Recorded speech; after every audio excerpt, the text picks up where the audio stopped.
real world changers because I had a group of educators who spoke life into me, and I'm looking at the impact I'm making across the world. And if they could just see me now, if they could just see what their sacrifice produced, if they could see what their hard work produced, if they could see what their love produced, if they could see what their faith produced. And the problem with most educators and people of influence over this newer generation today, the problem with most of them is they don't have eyes of faith. I'm that student where I had struggles in schools. Like, I'm that guy. My mom had me when she was 16 years old. I went through all sorts of struggles and failures, drug and alcohol abuse. My story is long. Diagnosed with ADHD. I went to 3 different schools for the 9th grade. And so when I go to the schools, I'm telling them your condition is not your conclusion. Like, where you are right now, that's temporary. Many of the young students I work with, I'm in all these schools all over America. Y'all know I'm on a mission to reach 1 million students this year. I'm letting them know, like, your DNA doesn't determine your destiny, your decisions do.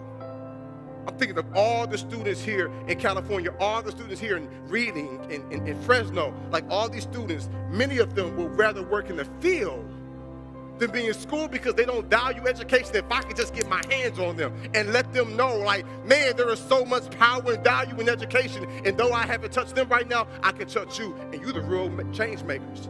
So my message to you is, you look at someone like me, I had issues. I promise you, I once was lost, but now I'm found, and I'm experiencing something different now, and it was through the value of education.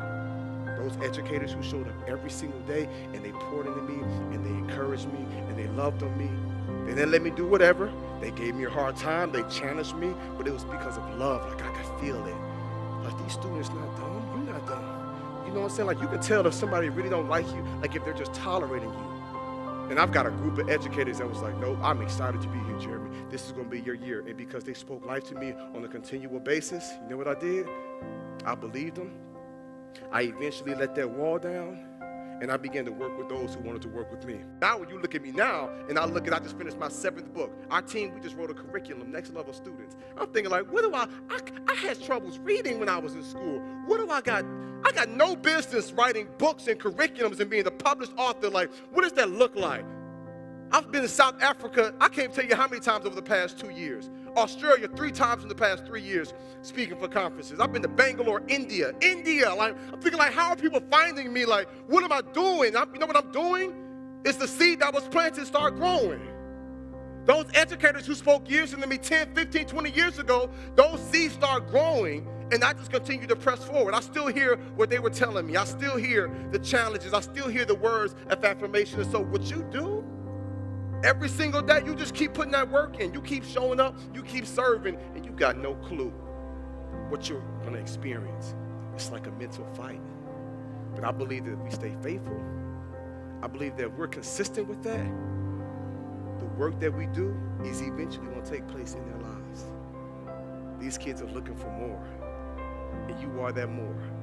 So you might not have the cape, you might not have the spider webs coming out of here, you might not have the hammer, you might not that Iron Man boy, like, you might not have that. You might not turn into a Hulk, like, you might not be a superhero like that, but let me tell you something, like, all that stuff fictional.